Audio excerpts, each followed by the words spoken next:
What's going on? Thanks for tuning in here to the TMF Podcast and Planet Podcast. We're going to do our recap of Peacemaker as a series. I know I skipped episode 7. It's all good. We watched 7 and 8, and now it is over. But the good news is it has been renewed for season 2. We don't know when that will happen, but at least it's coming back. So before I get into this, we're going to hit the intro, like and subscribe to the channel, and we'll get right after it.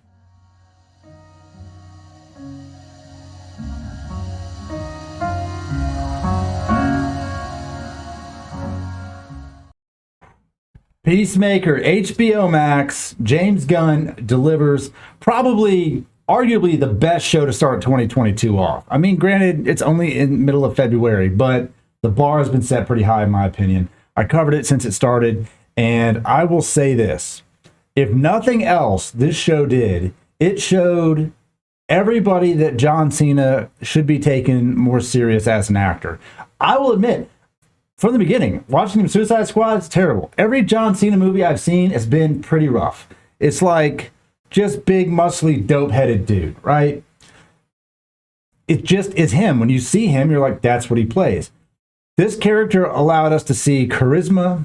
It allowed us to see a little bit more diversity in his acting, more range in his acting. The show was hilarious, but it also had some really good moments of drama in it, and where you got to see him actually act, and it was great.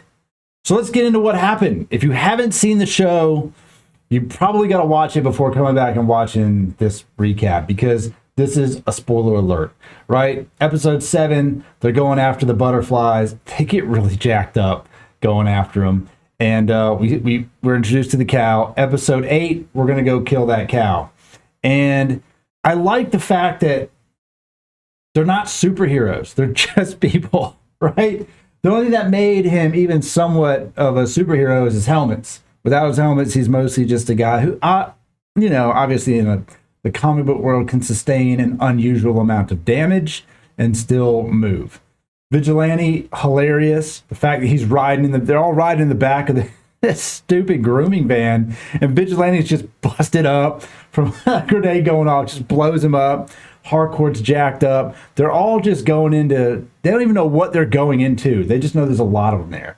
And there's so many little gaffes, because I think we take for granted in these movies that, like superhero type movies, everything always kind of goes as planned, and it's not how it happens at all. It's just hilarious to see the small thing. It's like, all right, well, we've got Eagle. He's going to get the helmet up on top of the building, and we're all rooting for Eagle, She's over there like, there is no way that Eagle knows what you're talking about. Harcourt's like, that Eagle does not understand a word you are saying. And then it flies off with the sonic boom helmet, and you're like, oh shit. First of all, we all thought maybe the Eagle was going to get shot by all of the people on the ground there. And then it just takes off into the woods and drops it in the woods. And they're like, oh shit. Those moments are what make this show hilarious. It's so funny. Because that's probably what's going to happen, but also their reaction to it, priceless. Right? Economos being in there just being absolutely useless for the most of the part. And it was just hilarious to watch that unfold. So then they're out there looking for the helmet. Everyone's mad. And then you have that moment where Smith sees his dad as a hallucination, as part of his mental, emotional damage from living with that crazy ass his whole life. And we saw all these little moments that brought the show together. So you had drama. We obviously know they're going to go in there and fight against the butterflies, and however that's going to go, they got to stop them. How are they going to stop them? They don't have near enough firepower. They have zero backup.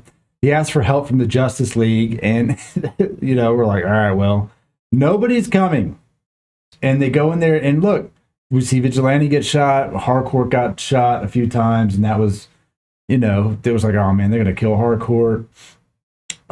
Smith gets really jacked up in there, and you're like, man, maybe they're not going to stop him. How do they, at some point, you're like, how do they make it out? Right? And you get Leoto to put on the freaking torpedo helmet, human torpedo, and he's like, don't do it. She just torpedoes right into the wall. Freaking great. Hilarious. You know, just don't put it on, don't do it. Smack right in the wall. It was great. And then we see this little part where Goff is trying to reason with Smith, like to get him to join their side. Like, we're not bad. We're just trying to survive. We want to make your planet sustainable. And I thought for a second that that's where we're going. That's where we're going with this. And then it ended up being, nope. Shit shoots Goff. Human torpedoes the cow. And, you know, they're walking out of this thing pretty fucked up. But it was great. It was great to watch. Economos thinking he's going to come save the day, immediately tripping and breaking his ankle. Like, come on, man. And, you know, when the Justice League shows up, it didn't matter. And I thought that was a moment for Peacemaker that if they had brought the Justice League in to help them defeat it, I think it would have definitely taken away from the show. I like the cameo that came on where they're there, but he's just like so annoyed that they even showed up, right? Like the Flash is there, Aquaman, and who else? I don't remember who else was there. Somebody else. Flash, Aquaman, and one of the other Justice League characters. None of them didn't say anything. It was just a quick appearance, but it was just funny because he's like, fucking, you know, you're too late. And he just walks off with Harcourt. And then we see the emotional side of it where Harcourt's in the hospital and Smith just waited outside for her to wake up and be okay, you know. And Vigilante in the hospital, he's like, you need medical help. You were shot. He's like, no, I'm fine. And just passes out. You're just like, come the fuck on. So I'm kind of sad that the show is over. I mean, I really enjoyed watching it. You know, they're going to bring it back for another season. Who knows where that goes? But I hope that they keep him by himself. I know he's part of the DC universe. I just don't want them to try to like Arrowverse it with all these other things, because I think he did a great job by himself. I think his character does well as a loner in the universe. I don't think he needs to be around the other quote-unquote heroes. I liked what we had in the ensemble here with Economos and Vigilante. And, you know, Leota, she worked her way in. I was on the fence. She worked her way into the show. You know, she made herself useful. I just like that. It's kind of a bummer they got rid of Myrn. Myrn's character had some room to go, but we'll see where it goes from here for season 2. You know, in the meantime, what do we have to look forward to? Not much. I'm watching 1883. Check that out with me. I've got some SEAL team updates I'm going to do a video on here in a minute. And other than that, we're probably going to have that little bit of a lull where there's not too much TV coming out, not too many movies coming out. We just always have those time frames in the year. So not looking forward to that, but we'll keep it going. We'll do news on these topics and we'll keep covering them. So if you enjoyed the video, if you enjoyed the series, leave us some comments, like the video, subscribe to the channel, and I'll see you guys in the next one.